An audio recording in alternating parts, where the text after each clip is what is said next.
Amen. We have, as I said, been preaching this series of messages on the accursed things, those things that bring defeat and trouble into our lives. Israel had gone from the thrill of victory at Jericho to the agony of defeat at a little Ai because there was sin in the camp.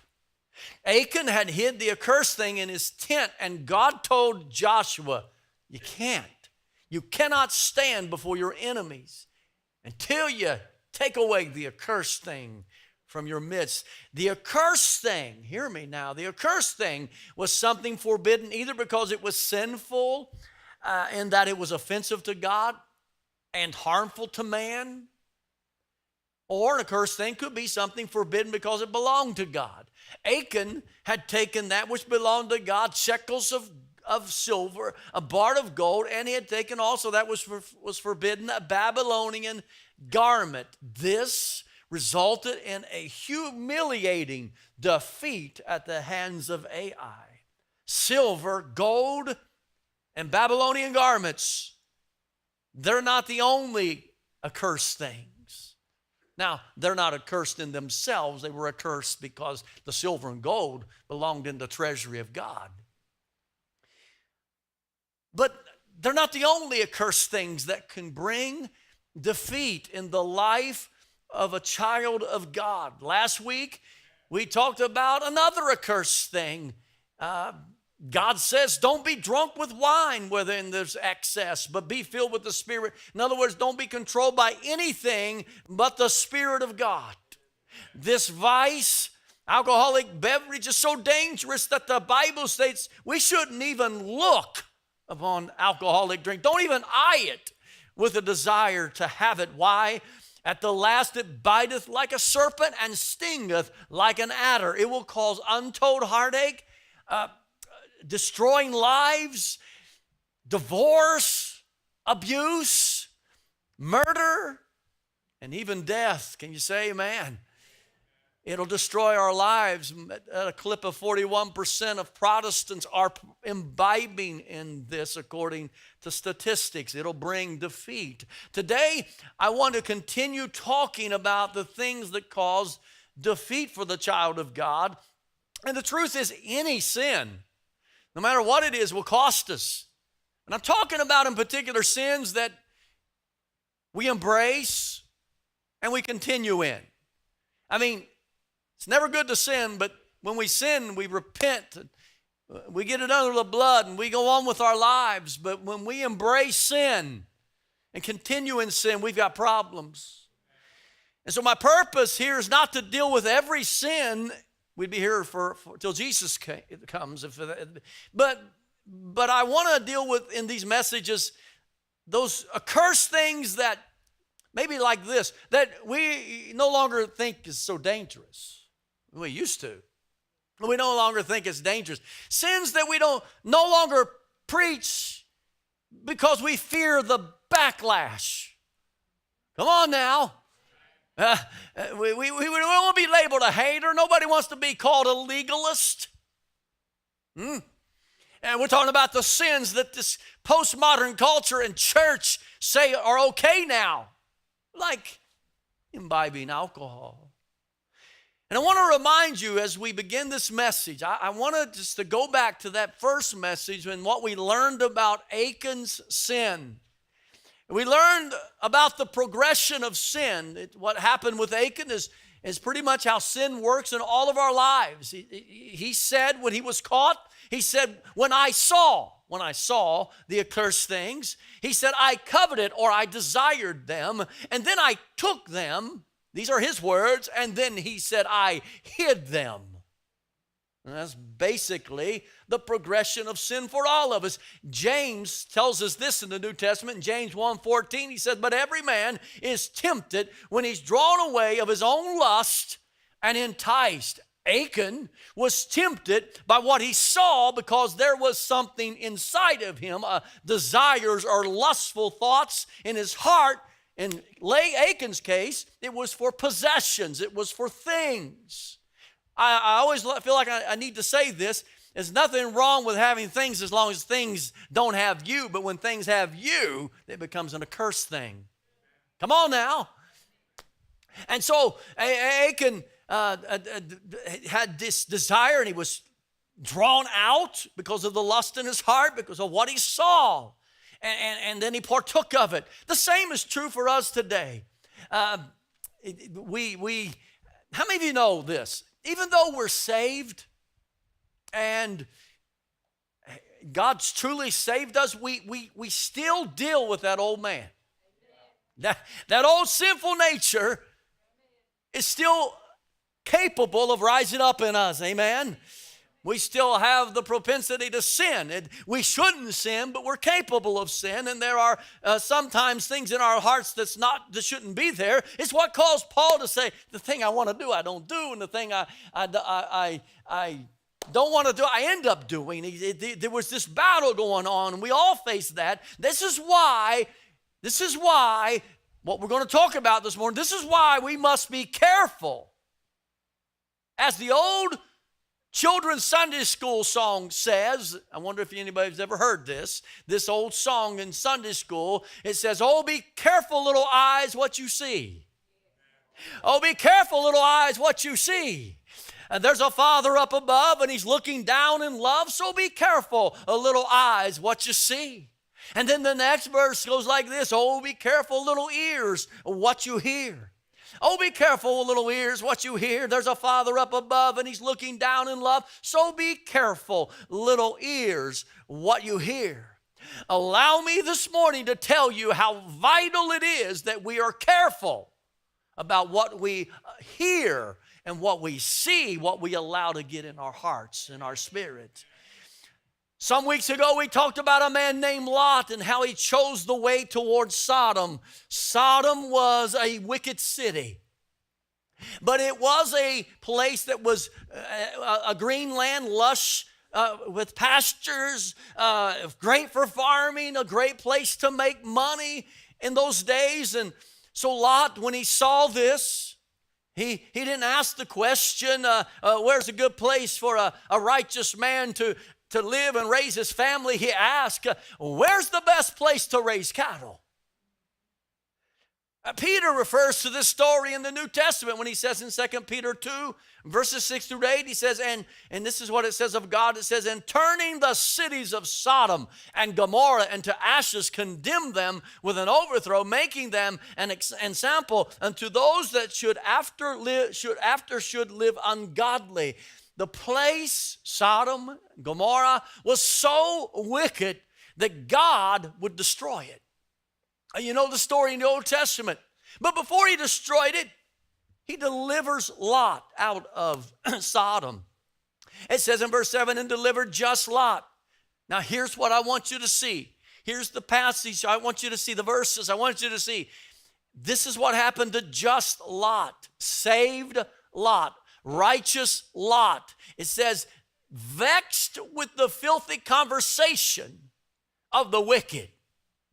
The filthy lifestyle, you could say. For that righteous man dwelling among them, everybody stay with me, in seeing and hearing. Be careful, little ears, what you hear. Be careful, little eyes, what you see. In hearing and seeing and hearing, vexed his righteous soul from day to day with their unlawful deeds. Now don't forget about those two words. We're going to be talking a lot about what we see and what we hear. The word vexed, this is what happened to Lot, means to labor down, i.e. wear with toil. Lot, a just man, was burdened down and worn out, spiritually worn down by the filthy lifestyle, the things that he saw and he heard of the wicked people around him. That's what this scripture is saying. Are you with me?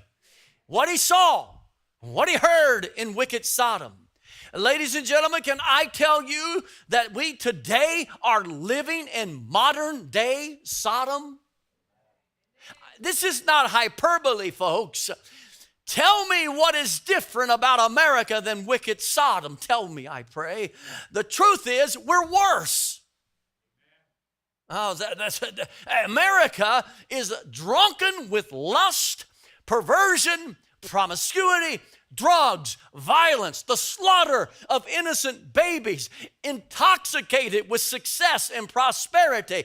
Sodom, to my knowledge, didn't sanction gay marriage, and the most damning thing of all, Sodom had no Bible. Sodom had no Bible. Do you remember what Jesus said to the folks in Capernaum? He said, "Thou, Capernaum, which art exalted into heaven, shall be brought down to hell. For if the mighty works which have been done in thee had been done in Sodom, it would have remained unto this day." Sodom had no Bible. We have them everywhere.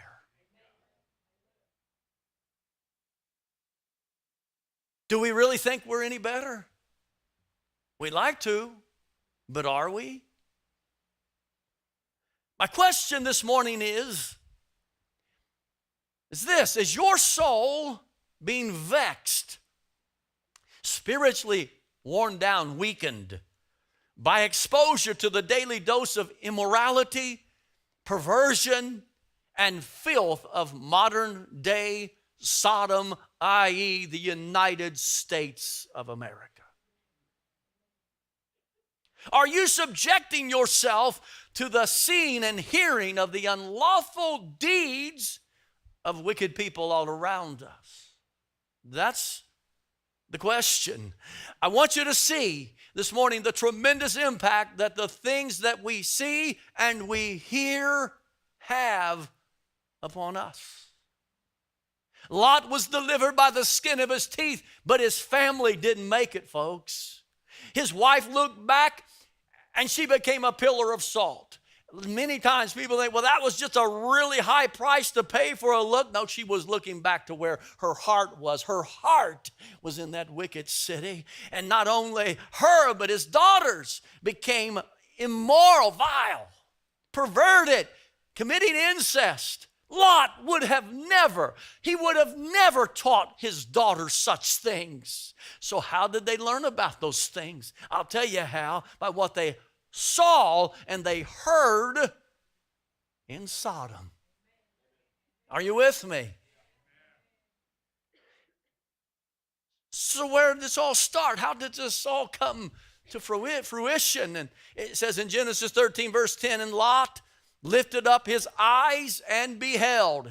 He saw something, right? He beheld all the plain of Jordan, that it was well watered everywhere. He saw it like Achan. And then he pitched his tent toward it, and finally he ends up living in wicked Sodom. It all started with what he saw, and then he desired. Achan saw. Achan coveted. The Bible warns against looking on wine to desire. I think we see the pattern. I want to talk to you today about what we are seeing and hearing, and furthermore, what our children see and hear. I want to talk to you about something that has forever changed our world, something hard to imagine even being without, even though it's only been around for maybe 30 years. I'm talking about the World Wide Web. It's provided instant information, opinions, images, entertainment, an endless pool of learning resources. Much of it's free. You can shop from your own home. You have instant messages going across the world. I sent one to Guatemala yesterday and received one from Guatemala.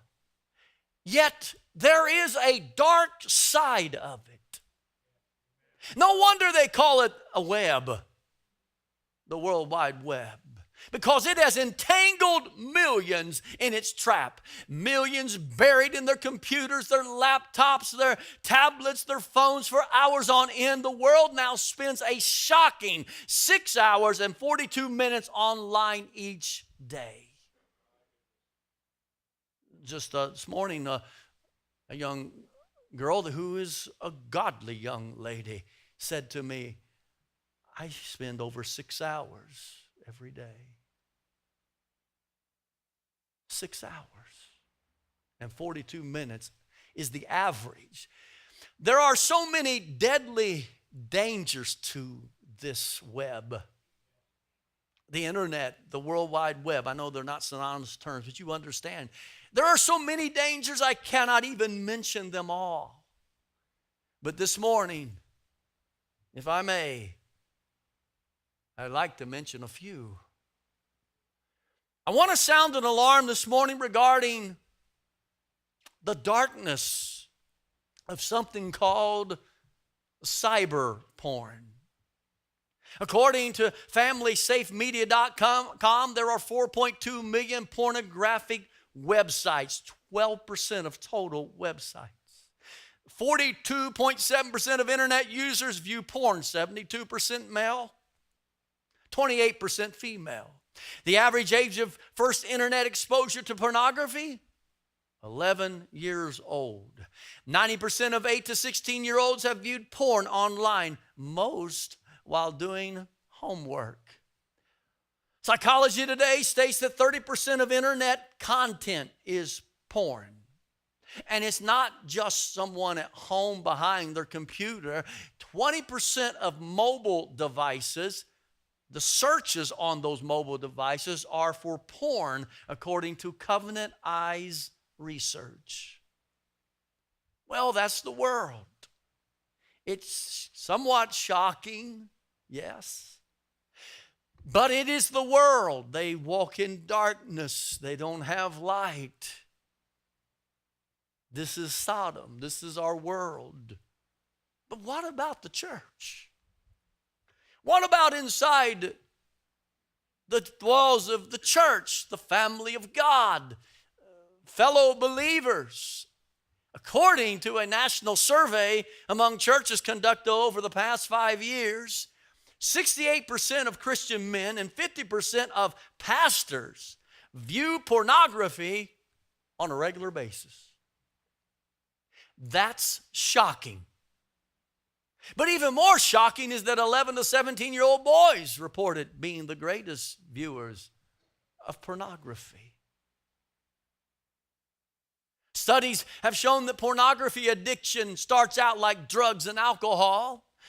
We make a moral choice, a sinful choice, but then it results in a terrible, horrifying bondage. Of course, that's what sin always does. When watching porn, neurochemicals are released that bond one to the image, much like a mother is bonded to her baby when nursing skin to skin. Oxytocin is released, which emotionally bonds that mother to her baby, to her child. Same thing goes for sexual relations. It's the way God made us. Oxytocin, along with other neurochemicals, are released and cause us to be emotionally bonded with our should-be spouse. Right? That's why there's more to this thing than meets the eye. So make no mistake about it.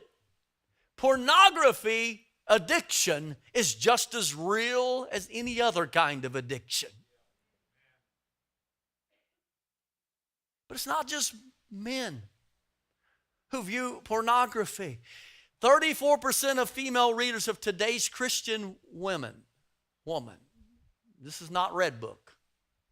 Today's Christian woman admitted to intentionally accessing internet porn. That's pretty shocking. A few years back, the Assembly of God telephone hotline for pastors and their families claimed that 25% of their calls involved pornography addiction. Folks, can I tell you, it's a travesty? It's a travesty. Think about it. This is in the church. I'm talking about those things that bring defeat in our lives. Think about how tragic this is. We wonder why the divorce rate in the church is just as high as it is in the world.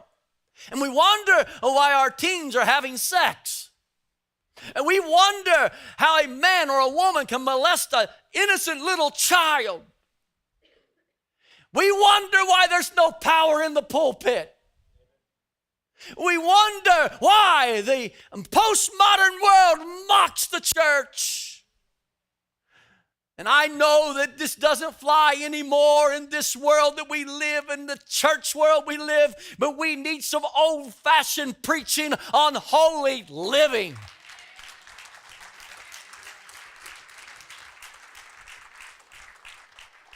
And for you that don't like that kind of preaching, I'm not talking about legalism.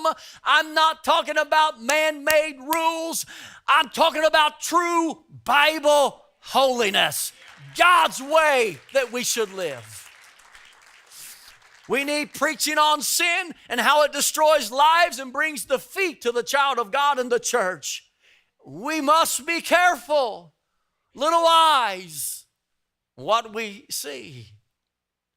Jesus said these words. I want to re-emphasize this. Jesus said these words in Matthew 5:28, whosoever looketh on a woman to lust after her hath committed adultery with her already in his heart. It's wrong to look lustfully at anybody other than your spouse. Now, you can scoff all you will. I didn't say it. God said it. Listen to the instructions of our Lord to make sure we don't go down that road that leads to destruction, adultery, fornication, promiscuity, sexual bondage, addiction. The very next verse, verse 29 and 30, listen to what he says. Very strong language. He says, and if thy right eye offend thee, pluck it out and cast it from thee, for it is profitable for thee that one of thy members should perish, and not that thy whole body should be cast into hell. And if thy right hand offend thee, cut it off and cast it from thee, for it is profitable for thee that one of thy members should perish, and not that thy whole body should be cast into hell. I think the Lord is serious. Don't you?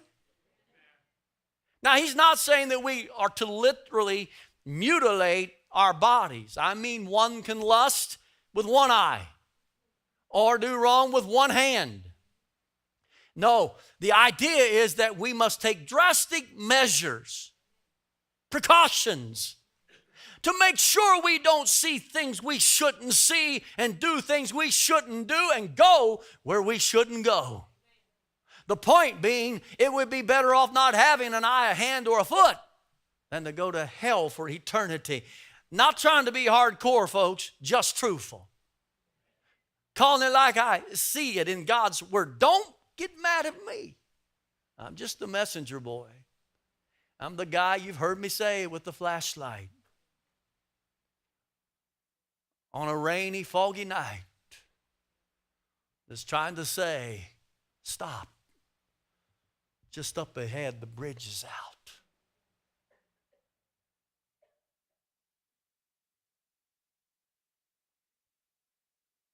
Let me quickly mention another danger we must be careful of. There's so many. Y'all still with me? Amen. Want me to keep preaching? Okay, all right, just checking. Social media sites like Facebook, Instagram, Snapchat, and on can be very dangerous. Now, please don't misunderstand. There can be good uses for social media. We post sermons on our YouTube channel. Facebook, we have sermons. Instagram, we make announcements for the church. Just yesterday, I was on Facebook with a little video inviting people to come with a preview. I recently signed up for this in the past year, an Instagram account. Still don't know how to use it. I'm almost afraid to fool with it. And the reason I did is because my daughter-in-law posts something with my grandkids on it daily. Now, that's wonderful for me because my son is in the military, and I don't get to see those grandbabies that often. So I'm thankful for that we can do that. Joyce and I will look at them. We'll be just sitting down. She'll pull that thing out and say, look, and we'll giggle and we'll say, ooh, and all that stuff. Like goofy grandparents do, right? Right in front of everybody. In a restaurant. We don't care. I used to think people are so silly, these grandparents. And I'm one now. That's good, but that doesn't mean there aren't inherent dangers. A dark side. It matters what we see and what we hear. Everybody say amen. It has now become second nature for us to pick up our phones and log on to our social media immediately after waking up. We even look at our phones while we eat. It's sometimes hard to talk to some of the youth in this church, I'm telling you the truth, because their heads down walking down the highway, and I'm saying, hey, no wonder they never know who I am. We mindlessly scroll through hundreds of posts. We comment, we react, we like, we share. Sometimes I wish you all wouldn't like some of the goofy, stupid, even sinful things people put on Facebook. Don't encourage them, please. I'm looking at some, and then I look down and why did they like it for? Don't encourage them, I'm thinking. Many of us prefer not to think about the dark side of social media because of how dependent we've become on it as a form of entertainment. We like it. Come on now, admit it. We like it. Honestly, what would we do without it, right? The truth is, it's become the unaware addiction. But addicted we are. According to a recent survey by the Royal Society for Public Health in the United Kingdom, social media has been described as more addictive than cigarettes and alcohol. I can't fathom that, but yes.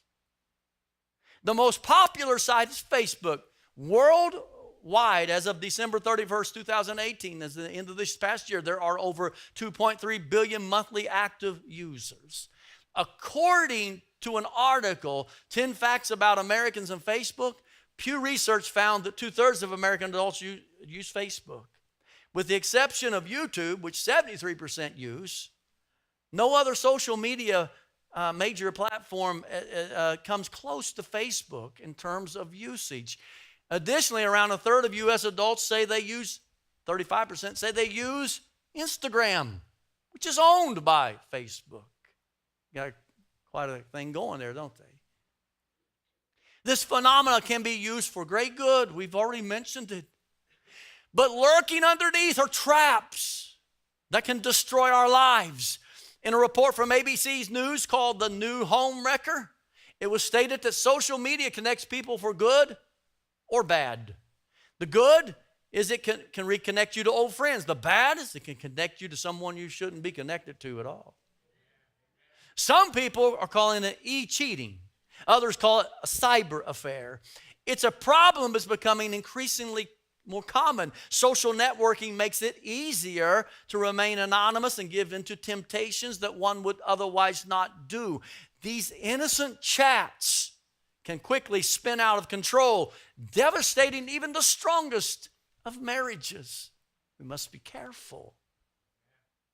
Little eyes, what we see, and little ears, what we hear. But it's not just social media. It can be texting on the cell phone. Hiding behind a computer or a cell phone makes it a lot easier to cheat or even to flirt. Come on. Glenn Reiswick, a licensed counselor, writes, the apparent anonymity of the computer allows a person to have much more self-expression in a safe environment, and yet it's not really safe. Sites like Facebook make it simple to link up with old flames, which lawyer Kenny Gaza says often creates a sense of nostalgia. They rekindle old relationships. Next thing you know, it's a full-blown sexual relationship, and we're in divorce court. One pastor who works primarily with Christian clients in his counseling center said more than 50% of his practice is affair recovery, much of it internet related. Y'all still with me? Can I mention one, since all the kids are in the back, can I mention one more thing?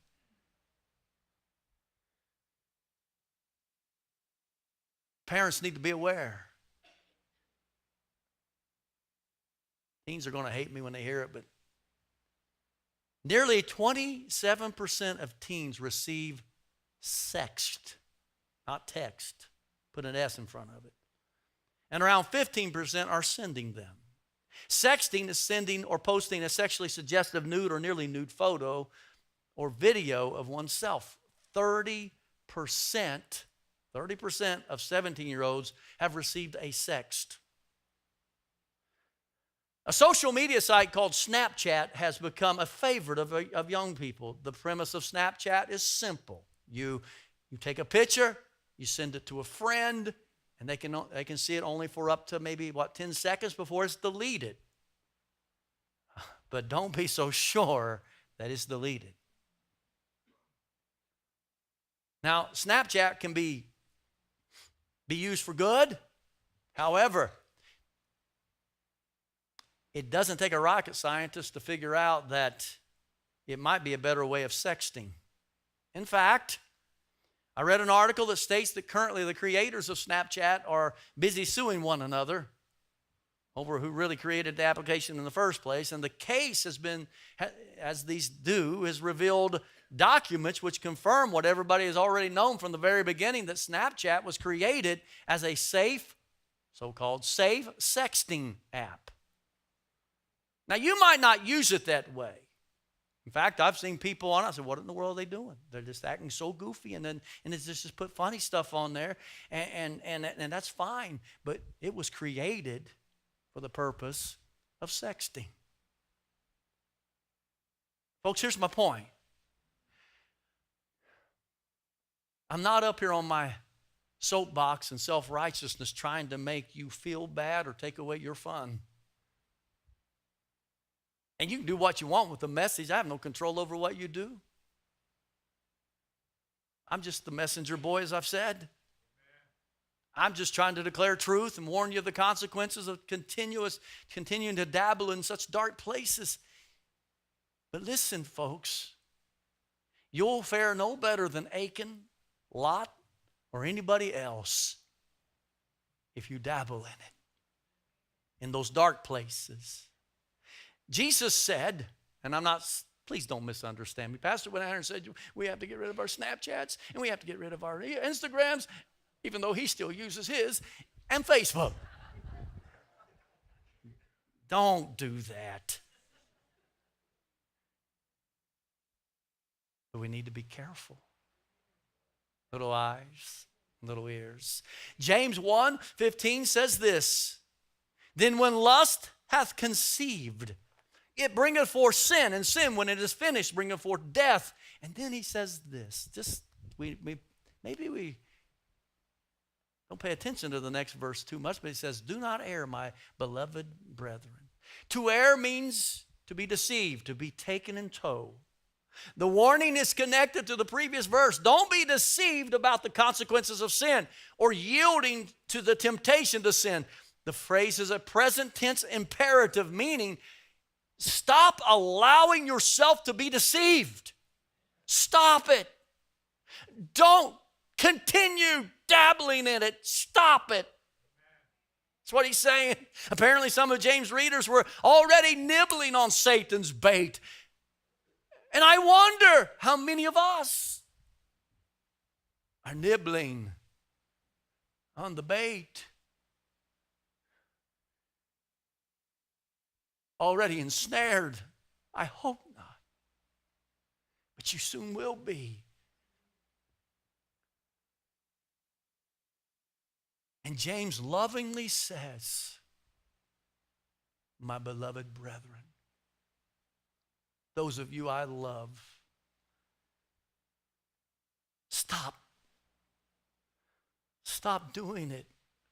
Don't err. Don't be deceived by this.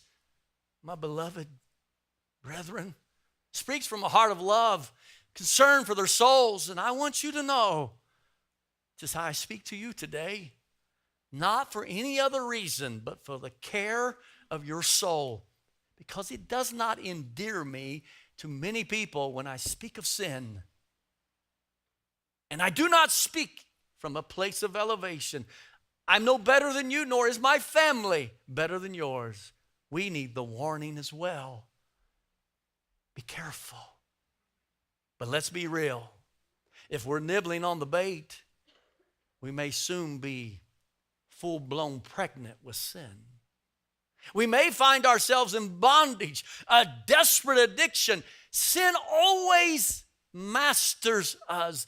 And there's only one, just one that can set the captive free, and his name is Jesus. And John 8:36 says, if the Son therefore shall make you free, ye shall be free indeed. Amen? Now, I'm going to close. We didn't get to other forms of media. I could do this, but I mean, TV, movies, be careful. The music industry, be careful. Careful. There's so much that could be said about that. So much said. And let me just say this, much good can come from all of those. Technology is not evil, folks. But we are foolish. We err if we ignore the inherent dangers. And perhaps you think, well, he's just an old prude up there. Just an old fogey, fuddy-duddy. Maybe I am. But maybe the words of someone who has recently been delivered from the horrifying bondage of addiction would be more impactful than my words. I talked with Michael Clark, who's here with us this morning on this front row. Talked to him yesterday, and as he used to do during his incarceration, he asked me, what are you preaching on? This is what we did. What are you going to preach on? And we'd talk about that, and that would be another Bible study. And when I told him what I was preaching on, the verse of Scripture, he wanted to look at it. He texted me back and he said, I won't listen to any secular music as it is a trigger for old behaviors. Isn't that true? Amen, oh me. And then he said, it's a subtle way for the devil to feed trash into our minds. Indeed, wise is he to guard his heart from that which could vex his soul. He knows what it is to be in that bondage, and he does not plan to ever go back. And so he's taking precautions. Oh, be careful, little eyes, what you see. Oh, be careful, little ears, what you hear. Maybe sometimes we have to pluck it out or cut it off.